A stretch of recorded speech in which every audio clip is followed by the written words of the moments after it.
Continuamos aqui a conversa em estúdio com o Luís Tomé, Nuno Severino Teixeira, professor. Agora, falando aliás aqui da questão no Líbano, até onde é que pode ir esta operação de Israel contra o Líbano, sobretudo contra o Hezbollah? Não percebi. Até onde é que pode ir esta operação de Israel contra o Hezbollah? Não sabemos, até com certeza conseguir concretizar os objetivos que tem definidos, não é? Que a capacidade militar não lhe falta. Portanto, acha que, enfim, estamos a assistir aqui a uma autêntica tragédia humanitária, é uma situação que deverá continuar a agravar-se? Porque o Hezbollah continua a mostrar ter grande capacidade militar. Era o que eu estava a dizer há bocadinho, quer dizer, não me parece que o Hezbollah esteja completamente aniquilado.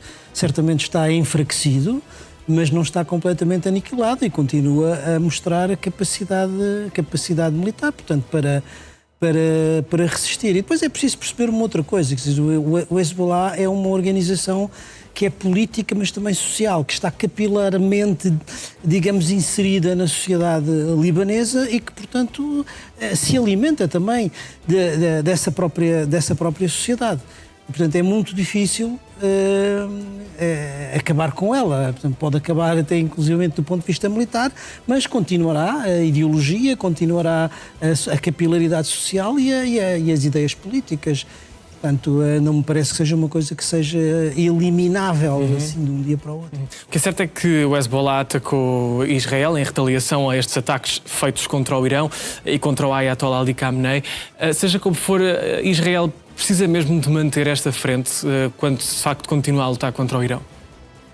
Na ótica de Israel, sim, a partir do momento em que o seu território, a sua população, dentro de Israel, é avisado, como já foi avisado inúmeras vezes. Agora, isto é uma história que se repete. Portanto, nós há décadas que vemos a situação do Líbano, vemos o confronto e ataques de um lado e do outro e tentativas, às vezes consumadas durante um tempo, a ocupação israelita do território libanês. Aquilo que me parece que Israel está a fazer neste momento e o governo Netanyahu é aproveitar o contexto Trump. E, portanto, na ótica da estratégia de Israel, parece estar em curso uma nova incursão para dentro do território do Líbano, para criar uma zona de segurança, portanto, a norte do território de Israel, para não serem os israelitas, mais uma vez, a saírem de suas casas, mas para serem os libaneses a saírem do território libanês a ir para norte. Criar ali uma espécie de zona tampão. Só que isso é acompanhado da estratégia que Israel desenvolveu em Gaza, depois do 7 de outubro. E a mesma coisa Israel parece estar a querer fazer no Irão. Portanto, a estratégia de Gaza, para além da extensão, como dizia, dos colonatos na Cisjordânia, está de alguma forma a repetir-se no Líbano e na ótica e no desejo do governo israelita gostaria de repetir no Irão, porque para Israel, se por exemplo o Irão entrar em colapso, em guerra civil, se os vários grupos étnicos e religiosos efetivamente pegarem armas e se virarem quer contra o regime, mesmo decapitado, quer entre si, na ótica de Israel, isso não é mau, porque a ameaça existencial que dá de 1979 desaparece definitivamente, quer do ponto de vista do regime, e fica o Irão no estado em que ficar e a instabilidade que mesmo que haja uma guerra região. civil, independentemente disso tudo, os objetivos de Israel ficam concluídos. Claro, De certa forma. Temos aqui um paralelismo que podemos fazer. Qual foi o grande problema para Israel do colapso do Estado de Síria? Temos um grande exemplo paradigmático, de facto. Quando nós, inclusivamente, durante alguns anos, até deixámos uma série de europeus ir combater, na verdade, ao lado daquilo que viria a ser o Estado Islâmico. Nós tivemos mais de 1000 grupos combatentes na Síria. Para além do regime, mais de 1000 grupos combatentes. E depois só não se fez o forcing final no tempo de Obama para tentar derrubar o regime Bashar al-Assad, porque na altura já se percebeu que o grande poder alternativo, que aliás já controlava grande parte do território da Síria e do Iraque, era o Estado Islâmico. Para Israel isso não causou uma preocupação, aliás, ao abrigo disso até avançou mais um bocadinho, como aliás agora já ocupa um bocadinho mais de território para lá dos Montes Golã na Síria. Portanto, para Israel esse problema não se coloca da mesma forma que se coloca para outros países árabes e que se coloca naturalmente para a superpotência que deveria ser responsável pelos efeitos que podem resultar do colapso do Irão, do regime e da instabilidade nesta região. Porque, em última análise, aquilo que parece estar a acontecer é o grande perdedor desta guerra é o mundo árabe do Golfo Pérsico. Do ponto de vista económico, e isto pode repercutir-se, pode ter implicações depois sérias nas dinâmicas e no relacionamento dos Estados Unidos com estes países, porque uma das coisas que estes países não querem é o colapso do Irão, pelo efeito que pode ter devastador na estabilidade dos países vizinhos, mas também pelo empoderamento de Israel. Estes países não querem um Israel hegemónico. E, aliás, nós percebemos como a Turquia está a assumir o papel de contrapeso a Israel, cada vez mais vocal e hostil a Israel. Portanto, significa que, para muitos países árabes, afinal, a segurança e as bases dos Estados Unidos que lhes deviam dar segurança trazem a segurança, trazem a estabilidade, Sim. trazem guerra, Países que de facto colocam-os à têm mercê. construído uma imagem de estabilidade e de prosperidade ao longo desta última década, estes países do Golfo A sua Pérsico. poderosa, o coração do centro energético do globo, Exatamente. do petróleo, está como está. O turismo, obviamente, Turismo, fica obviamente. bloqueado. As Exatamente. grandes praças financeiras, os grandes data centers, os investimentos previstos, tudo isto não é só o Irão. Os países do Golfo Pérsico estão a pagar uma pesadíssima fatura e, provavelmente, nos próximos dias, das duas, uma. Ou se arranja uma solução militar à lá Trump sobre o Estreito de Hormuz, A situação muito de facto difícil. vai continuar a agravar-se. ou eu estou a ver países árabes a negociar com o Irão Ou isso. poderem sair. E de facto podemos estar aí a assistir a uma nova página das relações, já agora também passando aqui a conversa, uma Esse nova mesmo. página das relações entre os Estados Unidos e estes países sunitas do Sim, Golfo Pérsico. eu creio que nós não sabemos ainda, porque o conflito está em desenvolvimento, mas eu creio que no final do conflito o Médio Oriente será outro. Ou seja, o equilíbrio regional no Médio Oriente vai ser diferente. Eu acho que há, pelo menos aquilo que nós estamos a ver neste momento, há duas ou três tendências que me parecem claras. A primeira é, obviamente, o enfraquecimento do eixo Irão, Hezbollah, proxies, não é?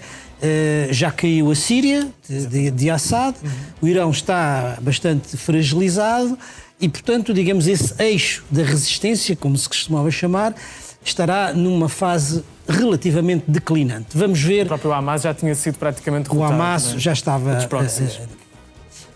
A segunda tendência que nós vemos é Israel militarmente mais forte. Ou seja, temos uma potência militar claramente dominante naquela região, mas paradoxalmente, isto vai ao encontro do que estava a ser dito, política e diplomaticamente mais isolado naquela zona. Área. Porque, digamos, torna-se mais difícil gerir as relações não só com o Irão, como é óbvio, mas sobretudo com os outros países árabes. Porquê? Porque tínhamos em marcha os chamados Acordos de Abrão, que estavam a normalizar as relações e, ou eu muito me engano, ou será muito mais difícil concretizar, reforçar, confirmar aquilo que era o espírito dos Acordos de Abrão neste contexto, digamos, pós-conflito. E depois, naturalmente, que os países do Golfo saem muito, muito fragilizados e, eventualmente, terão que procurar, digamos, outra forma de se posicionar, quer do ponto de vista regional, quer do ponto de vista das suas relações com os Estados Unidos.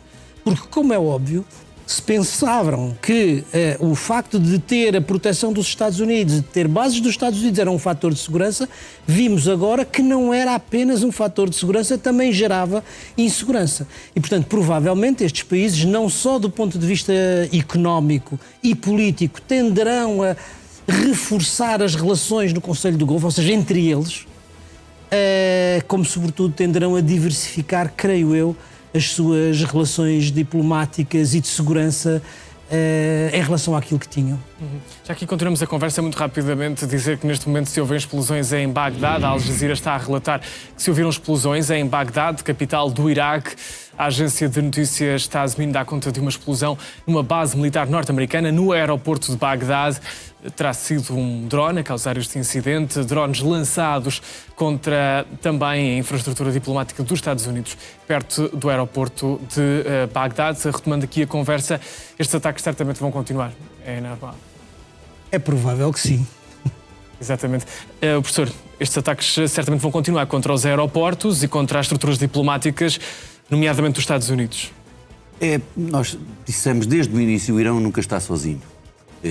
Não é só por ser persa e por ter este regime. É o país líder do mundo xiita.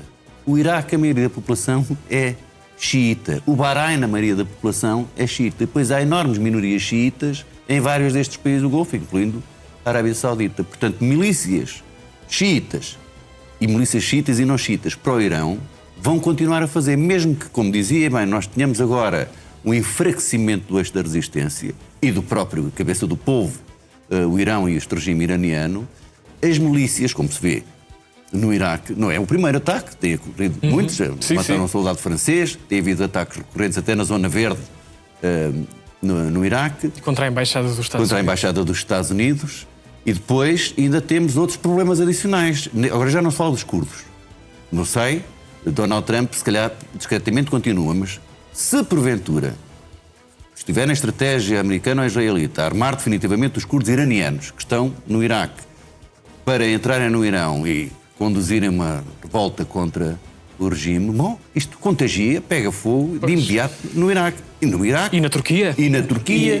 E na Síria. Sim. Da mesma maneira, os baluches no sul do Irão pega de imediatamente e contagia o Paquistão, que está lá já em conflito com o Afeganistão dos talibãs. Isso é um barril de pólvora autêntico, a questão dos curdos. Mas é precisamente por ser um barril de pólvora e porque, na verdade, as consequências podem ficar descontroladas que todas as administrações americanas, ao longo de todas estas décadas, e às vezes em momentos muito, muito complicados, nunca quiseram fazer a guerra diretamente contra o Irão. Porque não é uma questão do poder dos Estados Unidos face ao Irão. Quer dizer, é incomparável. É a questão das consequências. E é isso que, pelos vistos, foi mal previsto, mal calculado e, sobretudo, o que nós vamos vendo, quase diariamente, é que Donald Trump não ligou às informações da sua própria intelligence. Portanto, se não atende aos relatórios da própria intelligence dos Estados Unidos, ele decide com base em quê? Na sua intuição, na sua previsão de que a coisa corre bem, ou, porventura, naquelas informações que Netanyahu procurou dizer no início, que, no fundo, a decapitação do regime do Irão resolveria todos os problemas, seja do ponto de vista do Irão, teríamos uma transição democrática e pacífica, seja da grande estabilidade e segurança na região. Já agora deixa-me então dar aqui uma notícia